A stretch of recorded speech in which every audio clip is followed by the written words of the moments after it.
बिस्मिल्लाहिर्रहमानिर्रहीम। अस्सलाम वालेकुम रहमतुल्लाहि वबरकातुहू। जो उम्मीद है कि आप सब लोग अल्लाह सुब्हानहू तआला के फजल और करम से खैर खैरियत से होंगे। शुक्र अल्हम्दुलिल्लाह रब्बिल आलमीन।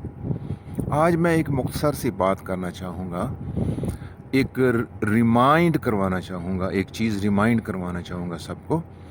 जब हम गौर करते हैं, जायज़ा लेते हैं अपनी पूरी दुनिया के इंसानों का, तो अक्सरियत हमें एक गलत रास्ते पे चलती हुई नज़र आती है।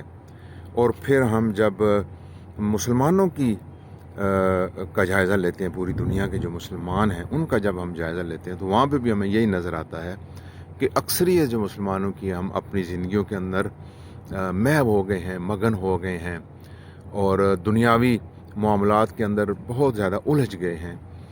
और जिस इम्तिहान के लिए, जिस मकसद के लिए अल्लाह सुब्हानहू तआला ने हमें यहाँ पे भेजा था, उसको हमारी अक्सरियत ने फरामोश कर दिया हुआ है। हम भूल चुके हुए हैं उस इम्तिहान को, और हमने ये समझ लिया हुआ है कि शायद ये जो ज़िंदगी है, ये ही ज़िंदगी है जो हमें मिली है, ये, और उसके बाद कोई और ज़िंदगी हमें मिलने वाली नहीं है। तो जितना भी इंजॉय करना है इस ज़िंदगी के अंदर ही कर लें। कहीं ना कहीं हमने ये समझ लिया हुआ है। तो ये चीज़ आज मैं बताना चाहूँगा कि अल्लाह सुब्हानहू तआला ने हमें यहाँ पे एक मकसद, एक इम्तिहान के लिए भेजा, और उस इम्तिहान को जल्द से जल्द हमें याद करना पड़ेगा। और जो कमियां कोताहियाँ हमारी ज़िंदगी में हो गई हमसे, हमारी हम अभी ज़िंदा हैं, और ज़िंदगी के अंदर अंदर ही जो अल्लाह सुब्हानहू तआला से माफ़ी मांग लेता है, अल्लाह सुब्हानहू तआला उसको माफ़ फरमा देते हैं। और हमें जल्द अज जल्द ये एक हमारे पास सुनहरी मौका है मुसलमानों की अक्सरियत के पास, कि जल्द अज जल्द, और दूसरे भी जो गैर मुस्लिम भी, उनके पास भी मौका है कि अभी हमारे पास ज़िंदगी है। हम अपनी ज़िंदगियों के अंदर ही इस चीज़ को समझ लें, जल्द अज जल्द हम समझ लें पहले तो इस चीज़ को कि ये इम्तिहान है, और हमें इस इम्तिहान को पहले तो समझना है, फिर इसके ऊपर अमल करना है। और जो कमियां कोताहियाँ हो गई हमसे ज़िंदगी में, उसकी माफ़ी मांग लें अल्लाह सुब्हानहू तआला से। ये मौका है हमारे पास, हम ज़िंदा हैं और बहुत सुनहरी मौका हमारे पास। हम अल्लाह सुब्हानहू तआला से माफ़ी मांग लें और वो फ़ौरन माफ़ फरमाने वाला है। उसके बाद हम इस चीज़ को रियलाइज़ करें कि ये इम्तिहान हमारा क्या है, जो मैंने अपनी वीडियो में बहुत बार बार बताया है।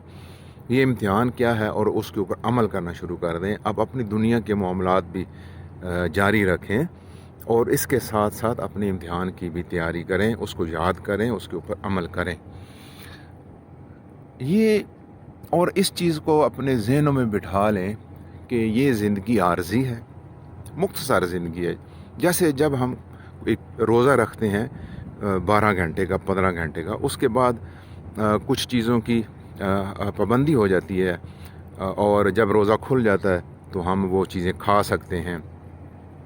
और इसी तरह ये ज़िंदगी भी एक किस्म का रोज़ा है, और ये भी इम्तिहान है। जैसे रोज़ा एक इम्तिहान होता है, ये भी एक इम्तिहान है। और इस इम्तिहान, ये आर्जी इम्तिहान है।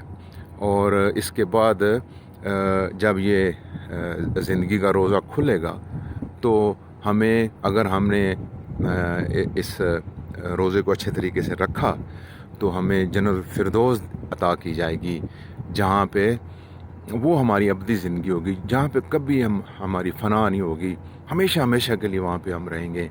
तो ये अपनी ज़हनों के अंदर ये बिठाएं कि ये ज़िंदगी आर्जी है, ये ज़िंदगी आर्जी है, ये ज़िंदगी आर्जी है, ये आर्जी है और इम्तिहान है।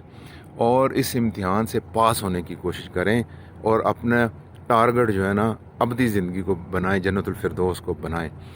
बस मेरी आज की इस वीडियो में सिर्फ एक ही रिक्वेस्ट है कि सारी दुनिया के इंसानों से भी रिक्वेस्ट है कि वो इस चीज़ को समझें, और सारी दुनिया के मुसलमानों से भी ये रिक्वेस्ट है कि इस चीज़ को समझें। और ज़िंदगी दी हुई अल्लाह सुब्हानहू तआला ने, बहुत सुनहरी मौका है, माफ़ी मांगे। सबसे पहले माफ़ी मांगे, जो कमियां कोताहियाँ हो गई फ़ौरन माफ़ फरमाता अल्लाह सुब्हानहू तआला। उसके बाद اس امتحان کو دیکھیں کہ یہ امتحان کیا ہے. میں اپنی ویڈیو میں بار بار بتایا, اور اس کی امتحان کی تیاری کریں اور ٹارگٹ بنائیں, ابدی زندگی کو, جنت فردوس کو حاصل کرنے کا ٹارگٹ بنائیں. یہ موقع ہے ہمارے پاس, سنہری موقع ہے, سنہری موقع, اور یہ امتحان بہت آسان ہے. میں اب سب لوگوں سے اجازت چاہتا ہوں, اور اللہ سبحانہ تعالیٰ کا شکر ادا کرتا ہوں. شکر الحمدللہ رب العالمین. السلام علیکم ورحمۃ اللہ وبرکاتہ.